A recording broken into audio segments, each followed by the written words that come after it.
People, deluded. I'm back again. Now, I don't really want to keep talking about Jose Mourinho and Spurs, not because obviously I'm an Arsenal fan and Spurs are the ops and Jose Mourinho is Jose Mourinho, but it's just, I feel tired speaking about it. But I feel I owe you lot one last thing, and this is off the back of a conversation with a friend. And I tried to put the pros and the cons for Spurs getting Jose in the sense of how does that look on Arsenal. Now, it's a difficult one, and I feel there's no right and wrongs. I feel there's many fans who look at it, many fans who wanted Jose because of his availability. They've seen Spurs who have been flopping this season like us, get rid of a manager they've had for five seasons, 5 years. Obviously, as an Arsenal fan in my lifetime, my 20 years,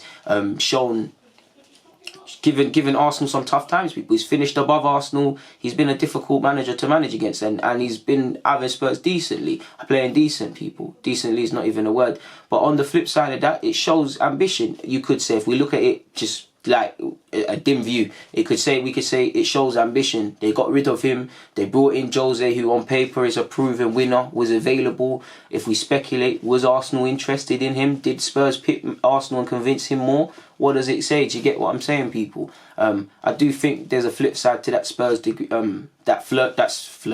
where's my speech going? That Spurs agreement as well, because you could say, because of the rebuild, with them needing to inject youth and new blood and coach and go back to basics in many elements and sort out the team, is Jose Mourinho exactly that? Is there going to be funds for him? So it makes you think of, did they panic? Similar to Arsenal when we got Emery. Did you see an available, safe pair of hands with a wealth of experience? Obviously, Emery and Jose are not on the same level. Jose is up there. I mean, the man's won, 15 major trophies. But he's not that Jose of his prime and what. He still won trophies at United, but you get what I'm saying. And at the same time, you've seen he's one of the highest paid managers in the world now. He's got new coaching staff, not his old friends, but they're not going to be expensive. I mean, they're not going to be cheap. Obviously, he signed a 3-year deal. This could be an expensive outlay on Levy, especially because of the stadium and the need to rebuild. Jose name-dropped academy players, so you never know. He might change himself, but yeah, you could say it shows ambition, because, I mean, he got them. We know why Poch left. He wasn't really seeing eye to eye with Levy, and it did feel the team was stagnant, and it felt for a number of years if Spurs did a major sort of investment in their team, they could go on to potentially do what Liverpool might be doing now, or be on the verge potentially of doing, or challenging City, and it didn't come. And like I said, football works in cycles, as you guys already know. So that's why Poch went. The incidences, beyond the fact that both teams in the Premier League are not doing any madness right now, the situations are quite completely different to a fair degree, because they're just two different dynamics. But that is that side, people. You could speculate. I would say no, because at the end of the day, it's a tricky one, because if you do and you don't. If Spurs get Jose and he's a success and they go on a winning run, and getting Jose and galvanising these players is the difference between them not getting top 4 ahead of Arsenal, who allegedly were linked with him, whether it was true or not, or his former employees in United. People would look at that and might think, rah, say they go on and pick Chelsea and Leicester to a top 4 space. People might think, rah, what would happen if 1, we got Jose, or 2, if we brought in a next man? And he sort of had that effect, because you do typically see that when new managers come into the team, players that were playing like Sunday League 1 week are now prime Barcelona for whatever reason. That happens, people. Again, if it doesn't work, again, I'm not going to sit here and lie, Spurs fans. You lot know I'm a serious guy, but I'll be the first to banter and say, you know, this ain't working. Do you get it? And a club is do or you don't. Do you persist with someone? I would have, if I was a Spurs fan, I would have kept Poch regardless. But do you persist with someone who isn't working, or do you change? And if you change and it doesn't work, people are going to say, why didn't you keep someone? Or do you now have to keep chopping and changing? There's no rights, there's no wrongs for any team, because we've seen chopping and changing work, we've seen it fail, we've seen sticking with man fail, we've seen sticking with man succeed. And obviously, Emery will be asked, that will add fuel to the fire as well. I would say no, because the situations are different with Emery and Jose. Obviously, Poch has made his one different. I still think there's, the one thing I do think it does is look question marks at Arsenal, purely because of, listen, I'm not going to speak on if Poch should be sacked or not even more, but Emery definitely is on thin ice.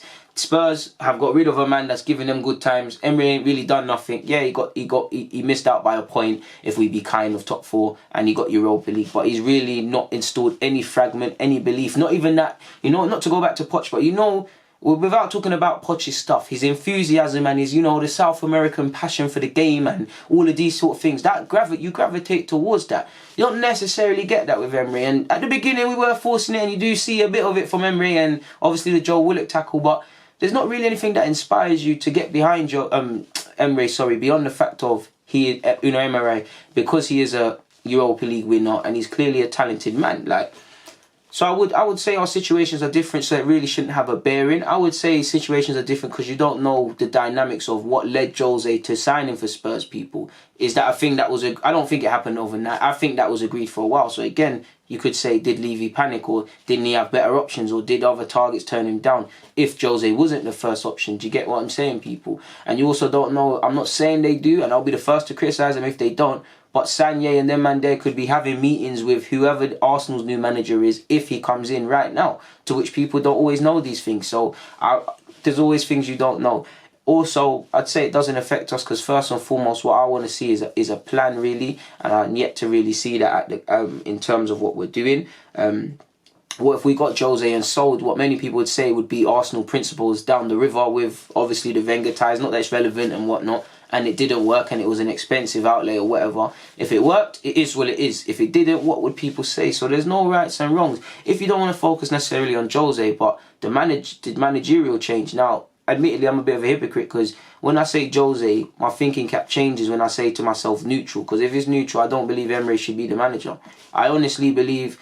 And you also have to you might say Levy is lacking ambition with getting Jose's, but on the flip side, you have to be fair and say you could say it's ambitious because you can say it's idiotic if they pour a lot of expensive money with backing Jose and the finances that come with bringing Jose in the contract. If it doesn't work, you can say what a waste of money and say it's incompetence. But you can also say it's bravery and it's ambition isolated away from getting rid of Poch, people. You could say that.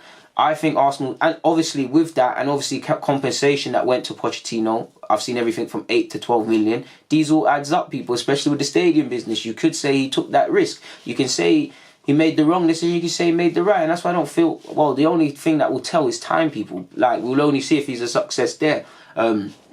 Really and truly. When I say neutral manager, I change a bit because I do think there should be a new gaffer. I don't think Arsenal want to pay Emery his compensation early. I'd like to think we're looking for someone long term. I don't think Arsenal are prepared to give Emery his compensation, knowing that we're not going to get top 4 on paper, regardless of the mathematics. Knowing that we're not going to get top 4, give him the money, bring someone else in right off the season, and not only miss out on 45 million, but that extra 6 or whatever will go to Emery. I think I'd like to hope that regardless of if he gets top 4 or not, the situation is reviewed in May, you go for somebody else. I'd love Emery to turn it around and inspire me and whatnot, and I want him to get top 4 because as an Arsenal fan I want that, but it doesn't look possible beyond the mathematics. We're not playing anything close to convincing, and the players need to pull it out, but it's on Emery. But I would say it does question mark us, people, because the more Emery, the more if Spurs go on a winning run, or if Spurs win on the weekend or whenever they're playing and go on a run, and then Arsenal's form continues, then Arsenal and Spurs should be irrelevant beyond the fact that they're rivals. But it's going to bring things to the spotlight, people, and I hope we win against Southampton purely because I'm tired of not playing convincingly and just not winning games, really. But we'll see what happens, people, man. Allegedly, Xhaka might be back. Sabas is obviously out, so there's a lot to catch up on. And we'll see. Premier League is back. Arsenal's back. Hopefully, we're not back with the banter for this week at least. But for now, for this episode, DG, I'm out. Thank you for watching, rocking each and every time.